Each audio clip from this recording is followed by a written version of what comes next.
नमस्कार साथियों, मैं कुणाल आप सभी का संस्कृति आईएएस यूट्यूब चैनल पे स्वागत करता हूं। आज की वीडियो में हम लोग बात करने वाले हैं हाल ही में हमारी सेना प्रमुख जनरल मनोज पांडे साहब के कार्यकाल को बढ़ाए जाने के बारे में। यह जो घटना है, एक खास रेयर घटना है। जनरली ऐसी चीजें देखने को नहीं मिलती, लेकिन फिर भी सरकार ने अनेक बातों को सोचते हुए इनके कार्यकाल को 1 महीने बढ़ाया है और सेना के खेमे में भी इसकी वजह से अनेक बातें चल रही हैं। वहीं अलग-अलग सामान्य लोग भी अलग-अलग बातें कर रहे हैं, तो हर एक चीज़ को हम लोग अच्छे से समझेंगे। लेकिन फिलहाल की हमारी जो न्यूज़ है वो है न्यूज़ यही कहती है कि इस महीने के अंत में रिटायर होने वाले थे हमारे सेना प्रमुख जनरल मनोज पांडे साहब, लेकिन फिलहाल कार्यकाल को 1 महीने के लिए बढ़ा दिया है। यानी कि स्थिति यही थी कि इनके जो रिटायरमेंट की डेट थी वह थी 31 मई, लेकिन सरकार ने कहा कि हम आपसे 1 महीने सेवाएं और लेंगे और आपसे जो हम सेवाएं लेंगे वह हम चाहते हैं कि आप 30 जून तक और हमें अपनी सर्विस प्रोवाइड करें। तो पद पे ये 1 महीने और बने रहेंगे। अब इनके लिए जो ये बातें आई हैं सामने, इससे अनेक चीज़ें सामने आई है। हर एक चीज़ को हम लोग समझेंगे बहुत अच्छे से। आगे बढ़ते हुए वहीं देखेंगे कि इनके बाद यदि कोई व्यक्ति पद संभालेगा तो कौन-कौन से नाम चर्चाओं में अभी फिलहाल चल रहे हैं। इससे जुड़ा हुआ एक नोट जो है पीआईबी का, वह भी आप लोग के सामने यहाँ चीज़ें बताई गई हैं कि जो वर्तमान सीओएएस है, यानी कि जो वर्तमान में चीफ ऑफ आर्मी स्टाफ है हमारे जनरल मनोज पांडे साहब, इनकी रिटायरमेंट डेट थी 31 मई 2024, लेकिन 1 महीने की अवधि इनके लिए बढ़ा दी गई है। सेवा का विस्तार किया गया है। 30 जून 2024 तक सेवाएं ये हमें देंगे। यहाँ पर ये भी बताया हुआ है कि किस प्रकार इन्होंने अपनी सेवाएं देनी शुरू की थी, सब चीज़ें मेंशन इन्होंने की है। आगे बढ़ते हैं, बाकी चीज़ों को समझते हैं, लेकिन उससे पहले एक न्यूज़ आप लोगों के लिए संस्कृति आईएएस की तरफ से है। एक समर सेल शुरू करने वाले हैं संस्कृति आइस में। तो यह जो समर सेल है, यह रहेगी आप लोगों के लिए 1 से 5 जून तक अवेलेबल। इस दौरान आपको मिलने वाली है सभी online, live, pen drive, test series और डीएलपी कोर्सेज पर 50 से 75% तक की छूट। तो इस पूरे ऑफर के लिए आपको जो कोर्स मिल रहे हैं उनकी एक पूरी लिस्ट आप लोग के सामने है। तो आप लोग अपनी आगे की तैयारी को अच्छा करने के लिए किसी भी कोर्स को चूज कर सकते हैं, जो भी आपको ठीक लगता है। चलिए, आगे बढ़ते हैं। एक प्रश्न भी देख लेते हैं जो आपसे किसी परीक्षा में पूछा जा सकता है। यदि चीज़ें पहले से ही क्लियर हैं तो आंसर कमेंट कर दीजिए, नहीं क्लियर है तो आप बाद में चीज़ों को समझ के भी कमेंट कर सकते हैं। वहीं अपनी मुख्य परीक्षा के लिए भी आप लोग नोट्स बना सकते हैं, ये भी आपके लिए ज़रूरी है ताकि परीक्षा आपकी मुख्य भी अच्छी हो जाए। चलिए, समझते हैं क्या-क्या स्थिति है। तो देखिए, वर्तमान में हमारे जो सेना प्रमुख हैं जनरल मनोज पांडे साहब, 6 मई को वे 62 वर्ष की उम्र पूरी कर चुके हैं।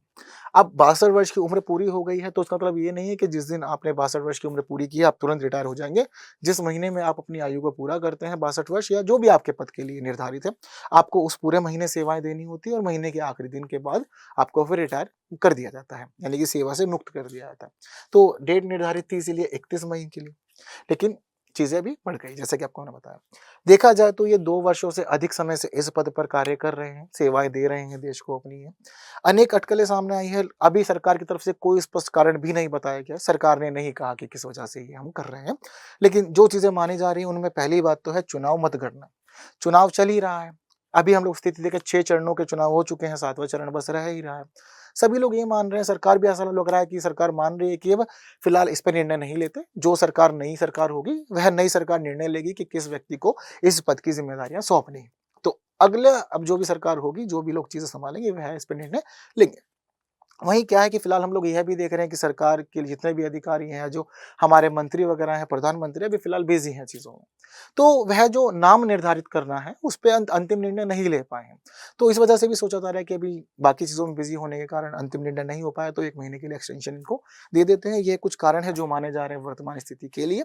लेकिन फिलहाल जो नाम खास तौर पे चर्चाओं में रहे, वे चर्चाओं में रहने वाले नाम हैं उपेंद्र द्विवेदी साहब। यह वर्तमान में सेना उपसेना प्रमुख लेफ्टिनेंट जनरल हैं। वहीं एके सिंह, ये है दक्षिणी सेना कमांड में लेफ्टिनेंट जनरल है ये भी। ये 2 नाम सबसे अधिक सीनियर हैं वर्तमान में। और अगर हम लोग यह समझें कि सेना के अंदर सबसे जो मुख्य पद है, सेना प्रमुख का पद, किस व्यक्ति को दिया जाता है, तो यह हमेशा अब तक हमने देखा है कि खास तौर पर वरिष्ठता के आधार पर ही दिया जाता रहा है। जिस व्यक्ति ने अब तक अपनी चीज़ों को पूरा किया है, सबसे वरिष्ठ हो गया है वह सेना में, तो आइए आप प्रमुख के पद को सँभालिए। कभी-कभी ऐसा हुआ है जब इस क्रम को तोड़ा गया है, वरना जनरली चीज़ें इस प्रकार ही चलती हुई आई हैं। तो अब तक हम देखते हैं कि मुख्य रूप से नियुक्तियाँ जो होती है वरिष्ठता के आधार पर होती हुई आई है, लेकिन कभी-कभी सरकार अपने विवेक का प्रयोग भी करती है। जिस प्रकार का इंसिडेंट अभी फिलहाल यह जनरल मनोज पांडे साहब के मामले में हुआ है, विशेषज्ञ यह भी मान रहे हैं कि अब की बार हो सकता है कि वरिष्ठता का क्रम फिर एक बार तोड़ा जाए और वरिष्ठता के क्रम को तोड़ते हुए सरकार विवेक के आधार पर निर्णय ले और किसी एक खास व्यक्ति को इस पद की जिम्मेदारियां सौंप दे, जो वर्तमान समय में चीजों को अच्छे से संभालने में सक्षम है। दो नाम जो खास चर्चाओं में है वह है उपेंद्र द्विवेदी साहब और AK सिंह साहब। ये दोनों मोस्ट सीनियर माने जा रहे हैं। सेम ईयर की सर्विसेज है इनकी, लेकिन उस सब के बावजूद रैंक के मामले में उपेंद्र द्विवेदी साहब जो है ये AK सिंह साहब से सीनियर है। AK सिंह अजय कुमार सिंह है ये। इसके अलावा जो दो और नाम चर्चाओं में हैं वह भी उप सेना प्रमुख हैं, लेफ्टिनेंट जनरल सुचिंद्र कुमार और लेफ्टिनेंट जनरल NS राजा सुब्रमण्यम साहब, ये भी चर्चाओं में रहे। तो ये चार नाम खासतौर पर चर्चाओं में हैं। सरकार विवेक का प्रयोग करेगी तो चारों में से किसी एक को नियुक्त कर सकती है, संभावना है। अगर हम लोग माने वरिष्ठता को सबसे प्रमुख, तो देखिए उपेंद्र द्विवेदी साहब पद संभाल लेंगे। लेकिन थोड़े से कुछ चिंता का मामला भी है यहाँ पर। चिंता का सबब फिलहाल क्यों है? चिंता का सबब इस वजह से है क्योंकि जो हमारे ये दोनों ही साहब है, अगर ये इसी पद पे रहते हैं, उपसेना प्रमुख रहते हैं, तो उपेंद्र द्विवेदी और AK सिंह ये दोनों ही अगले महीने रिटायर हो जाएंगे। इनकी जो रिटायरमेंट की डेट है वह डेट है 30 जून ही। अगर सरकार इनके नाम पे कोई निर्णय नहीं लेती है तो इनकी सेवाएं अगले महीने समाप्त हो जाएगी, ये भी देखने को मिल रहा है। अगर इन दोनों में से किसी एक नाम को चुन लिया जाता है या उपेंद्र द्विवेदी साहब को चुन लिया जाता है तो ये आने वाले 2 वर्षों के लिए भी सेवाएं दे सकते हैं प्रमुख के पद पे, लेकिन फिर भी एक व्यक्ति को चीजें जो है वह इनकी समाप्त हो जाएगी। अगर हम लोग बात करें नियमों की, तो नियम क्या कहते हैं? तो हमारे नियम यह कहते हैं कि मान लीजिए कि कोई भी सेना प्रमुख है, अगर वह अपने पद पे अपनी सेवाओं को समाप्त करने की उम्र पे पहुंच गए हैं या अवधि उन्होंने पूरी कर ली है, तो उसके बाद एक नए व्यक्ति को वरिष्ठता के आधार पर ही चुना जाएगा। कभी-कभी सरकार चाहे तो अपने विवेक का प्रयोग कर सकती है, लेकिन जो भी व्यक्ति इस पद पे कार्य करेगा, उसके लिए अवधि 3 वर्षों की निर्धारित है कि आप 3 वर्षों तक कार्य कर सकते हैं। लेकिन 3 वर्षों में ध्यान रखें कि आपकी उम्र 62 वर्ष पूरी ना हो। यदि 3 वर्ष की अवधि के दौरान आप जैसे ही 62 वर्ष की उम्र पूरी कर लेंगे, तो 62 वर्ष को प्रायोरिटी दी जाएगी और उसके बाद आपको सेवाओं से मुक्त भी कर दिया जाएगा। ये पैटर्न अब तक चला हुआ आया है। तो फिलहाल की स्थिति यही है। हमारे दो जो फिलहाल उप सेना प्रमुख हैं, लेफ्टिनेंट जनरल साहब, उनकी सेवाएं 30 जून को समाप्त हो जाएंगी अगर उनको एज अ प्रमुख प्रमोट नहीं किया जाता है तो। ये भी देखने को मिल रहा है। तो फिलहाल हम लोग माने कि ये जो विस्तार मिला है जनरल मनोज पांडे साहब को, ये दुर्लभ रेयर घटना है या असामान्य घटना, इसको हम क्यों माने? क्योंकि देखिए फिलहाल मंथन नहीं कर पाए हैं, चुनावी दौर चल रहा है, 2 प्रमुख कारण तो यही है। अब इसकी वजह से जो प्रभाव पड़ेगा वह आपके जो 2 और उप प्रमुख हैं, उनके काल पे पड़ सकता है, उनकी सेवाओं पे पड़ सकता है, क्योंकि 30 जून को वह सेवानिवृत्त हो रहे हैं।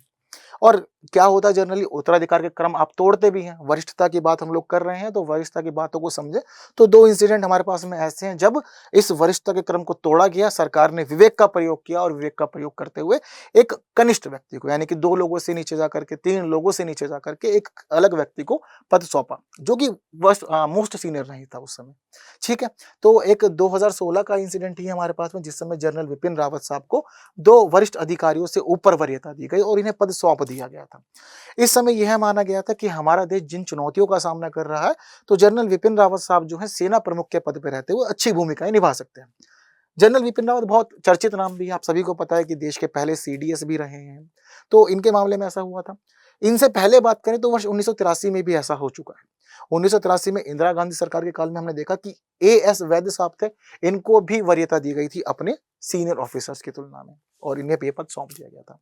वहीं दूसरा मामला जो है वह समय को लेकर के आ रहा है। समय को लेकर इसलिए आ रहा है क्योंकि 6 दिन पहले ही घोषणा कर दी गई है कि भाई इनका जो पद है वह 1 महीने के लिए सेवाएं बढ़ रही हैं। हालांकि एक चीज यह भी देखी गई कि बीते दिनों अधिकारियों का एक सेमिनार हुआ था, वहां पर जनरल मनोज पांडे साहब को अपनी 4 दशकों की सेवा के लिए पहले ही सम्मानित कर दिया गया था, सभी चीजें इनको दे दी गई थी। लेकिन उस समय लग रहा था कि भाई यह पद छोड़ भी देंगे, बट चीजें नहीं हुई। ठीक है, तो मुख्य कारण जो हम लोग मान रहे हैं, वे देख रहे हैं कि सब चीजें हो गई थी, क्लियर लग रहा था कि ये पद छोड़ेंगे, पर फिर भी ऐसा नहीं हुआ और फिर उत्तराधिकारी का नाम जो है वह भी अभी तक अटका हुआ है, चीजें क्लियर नहीं है। सरकार ने कोई रुझान नहीं दिया है, कोई विचार प्रस्तुत नहीं किया, इनके द्वारा भी कोई ऐसा नाम सामने नहीं प्रस्तुत किया गया जिसको ये मान लिया जाए कि हाँ चीजें जो है वह किसी प्रकार से किसी एक व्यक्ति के हित में जाने वाली है। ऐसा अभी तक कोई भी क्लैरिटी नहीं आई है। तीसरा जो कारण माना जा रहा है वह माना जा रहा है आदर्श आचार संहिता। ये क्या है, जनरली जब देश में इलेक्शन हो रहा होता है तो उस समय आप लगता है कि सरकार अपने कार्यों को नहीं करेगी, सरकार के कार्य चुनाव को प्रभावित कर सकते हैं, तो ऐसे कार्य करने से सरकार को रोका जाता है।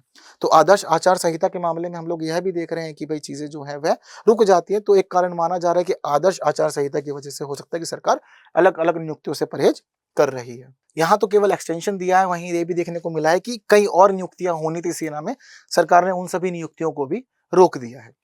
चीज़ें इतनी क्लियर हैं, तो ये वे बातें हैं जिनकी वजह से मान सकते हैं कि दुर्लभ घटना यह क्यों बनी है, क्यों यह एक असामान्य घटना है हम लोग के लिए। वहीं इस घटना को हम सामान्य क्यों माने? देखो, सामान्य मानने के पीछे हमारे लिए जो कारण है वह है एक आम चुनाव। देश में चुनाव चल रहे हैं, सभी लोग बिज़ी हैं, तो भई नाम को लेकर के चीज़ें नहीं फाइनल हो पाई। लेकिन सरकार ये भी सोच रही है कि अब नए कार्यकाल में या जो भी नई सरकार आएगी, वह ये ज़िम्मेदारी पूरी करे और नया जो व्यक्ति योग्य लगे उसे यह पद सौंप दे, इसकी ज़िम्मेदारी सौंप दे। पूर्व घटनाओं को आधार बनाते हुए हम मान सकते हैं कि पहले भी इंसिडेंट हुए हैं, तो कोई नई घटना नहीं है। वर्ष 1975 में देखा गया था, जनरल जी.जी. बेबूर का कार्यकाल विस्तार उस समय किया गया था। जनरल जी.जी. बेबूर साहब का कार्यकाल विस्तार इसलिए जैसे किया गया था, उस समय की जो सरकार थी वह मानती थी कि आपके पास में जो उप प्रमुख हैं, लेफ्टिनेंट जनरल साहब पी.एस. भगत हैं, यह इस पद के योग्य नहीं है और इनके साथ में स्थिति बड़ी दुखदाई यही हुई कि जी.जी. बेबूर साहब ने जब पद छोड़ा, तो भी पी.एस. भगत साहब को सेना प्रमुख का पद नहीं मिला। इनकी जगह पर नियुक्त किए गए थे टी.एन. रैना साहब सेना प्रमुख के पद पे। तो यह इंसिडेंट हम लोगों ने देखा कि 1975 में भी हो चुका था इस प्रकार से। वहीं इसके अलावा वरिष्ठता को हम सिर्फ और सिर्फ एकमात्र मानदंड नहीं मान सकते। मैं आपको बता चुका हूँ कि सरकार विवेक का प्रयोग करती है और चीजें भी सोचती है कई बार, तो जिसकी वजह से कई लोगों को सेना प्रमुख का पद नहीं मिल पाता और वास्तव में ये पद बहुत अधिक जिम्मेदारियों का पद है, ये भी हम लोग देखते हैं। हालांकि आपने सेवाएं दी हैं सेना के अंदर, आप उप प्रमुख के पद तक पहुंचे हैं, तो ऐसा भी नहीं मान सकते कि आप अयोग्य हैं और प्रमुख के पद को नहीं संभाल सकते। कब-कब इंसिडेंट हुआ है, तो देखते हैं हम लोग कि जो हमारी एनडीए सरकार है, यानी कि नरेंद्र मोदी सरकार का जो कार्यकाल है, इन्होंने 10 वर्षों के अंदर 2 बार वरिष्ठता के क्रम को तोड़ा है। एक बार सेना के लिए तोड़ा है, दूसरी बार नौसेना के लिए तोड़ा है। 2 बार ये वरिष्ठता के सिद्धांत को तोड़ चुके हैं। वर्ष 2016 में विपिन रावत साहब का जो केस आपको बता चुका हूँ कि 2 सीनियर अपने ऑफिसर्स के ऊपर जाकर के इनको वरीयता दी गई, इनको यह पद सौंप दिया गया था सेना प्रमुख का। वहीं नौसेना प्रमुख के रूप में हमने देखा कि वर्ष 2019 में एडमिरल करमवीर सिंह को नियुक्त किया गया। इस दौरान इनके जो सीनियर अधिकारी थे उनको यहाँ पर इग्नोर किया गया है। तो इंसिडेंट जो है ऐसा नहीं है कि मतलब कि बहुत ज़्यादा अभी फिलहाल ये रेयर है, पहली बार हुआ नहीं।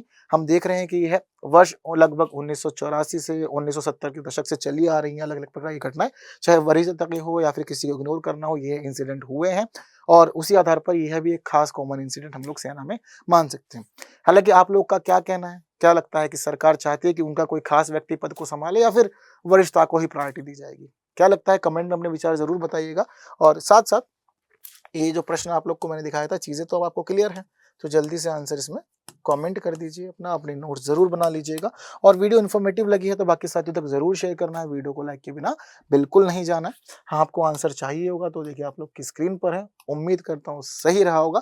बाकी बातें अगली वीडियो में कुछ नए विषयों के साथ, तब तक के लिए मुझे दीजिए विदा। Thank you so much.